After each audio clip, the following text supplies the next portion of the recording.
মেয়েদের জীবন বড়ই অদ্ভুত। মেনে নিতে নিতে আর মানিয়ে চলতে চলতেই জীবন শেষ।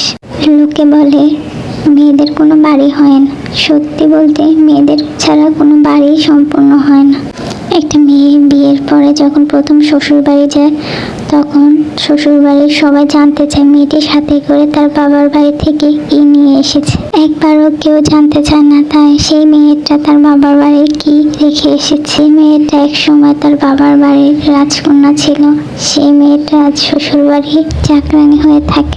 বাবার বাড়িতে যে মেয়েটি মায়ের অল্প কথায় অভিমান করে বসে থাকতো, শ্বশুর বাড়িতে সেই মেয়েটি চুপ করে মুখ বুজে সবার সব কথা সহায় করে। মেয়েদের কষ্ট কেউই বুঝতে পারে না। মেয়েরা বিয়ের পরে বাবার বাড়ি পর হয়ে যায়, তখন বাবার বাড়িও আপন থাকে না। আর শ্বশুর বাড়ি তো পরের বাড়ি, সেটা তো কখনো আপন হয়ই না। একটা মেয়ে বিয়ের পরে সে বুঝতে পারে আর কোনো বাড়ি নেই।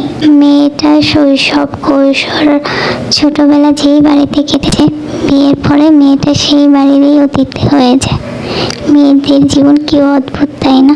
বিয়ের আগে যে মেয়েটা এটা খাবো না ওটা খাবো না বলে হাজারো বায়না করতো মায়ের কাছে, আজ সেই মেয়েটা সে সব কিছু খেয়ে নেয় মুখ বুঝে। কাউকে বলেও না তার এটা পছন্দ না, এটা অপছন্দ। মেয়েরা চাইলেও তার সব স্বপ্ন পূরণ করতে পারে না। মেয়েরা অল্পতেই অনেক বেশি খুশি হয়েছে। এভাবেই মেয়েদের জীবনটা চলে যায়, দুঃখ কষ্ট ভরা।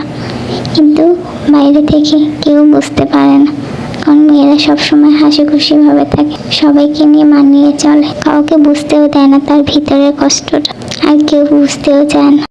এটাই মেয়েদের জীবন, মানিয়ে নেওয়া আর মেনে চলা।